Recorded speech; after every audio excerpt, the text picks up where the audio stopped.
Well, another day, another attack from Europe on the AstraZeneca vaccine, another attack on the United Kingdom. We've become used to it by now, but I don't see why we should. There is a pattern developing here, and it's not an attractive one.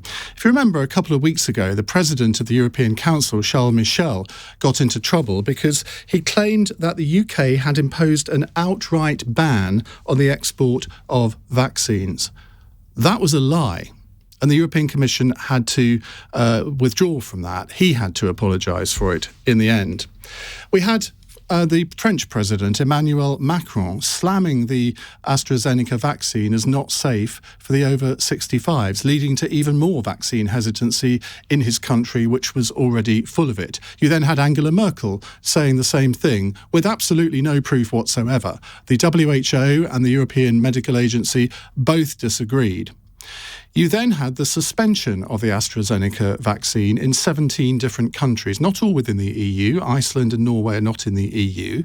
And we discussed this last night, and nobody could come to a conclusion as to why they would do this, because there was absolutely no scientific evidence for them to do so. Because the prevalence of blood clots in people who had had the jab, the AstraZeneca jab, was about the same as for the Pfizer jab. So why, I asked last night, didn't they also suspend the Pfizer jab? Well, I still don't have the answer to that question. I have my suspicions, which are not to do with Brexit and a supposed hatred of the UK from Brussels, because, as I say, this is not a European Commission decision on this occasion. My theory is very simple, that follow the money. The AstraZeneca vaccine does not carry a profit margin. It's all done at cost. And yet all the other vaccines, including the Pfizer one, in fact, I think that's the most expensive one, they are manufactured by drug companies who are looking to make big profits. So could it be that these drug companies are putting pressure, not just in Brussels, but on individual governments to buy their vaccines and not the AstraZeneca one? I don't know if that's true or not. I don't normally subscribe to conspiracy theories, but I think this is one of those theories that possibly does have a little bit of mileage.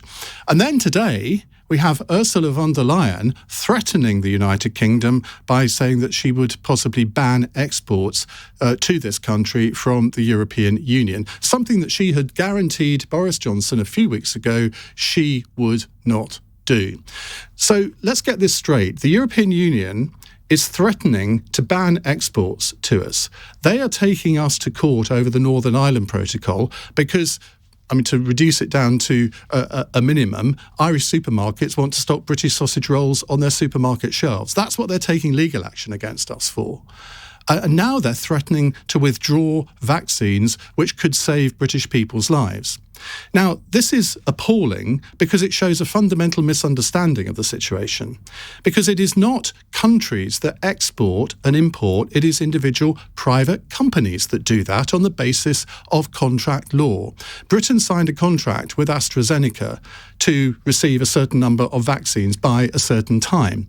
And AstraZeneca are fulfilling that. We signed that contract 3 months in advance of the European Union signing their contract. And AstraZeneca published that contract. And there isn't a lawyer in the land who you can find that thinks the European Union has a case against AstraZeneca. So my question in this hour is, what is behind this? Why are European countries behaving in this way? And how should Britain react? Because Britain's reaction so far has been, well, fairly calm, much calmer than I would have been if I'd been reacting to it, as you might imagine from what I've just said. So I want to hear your views on this.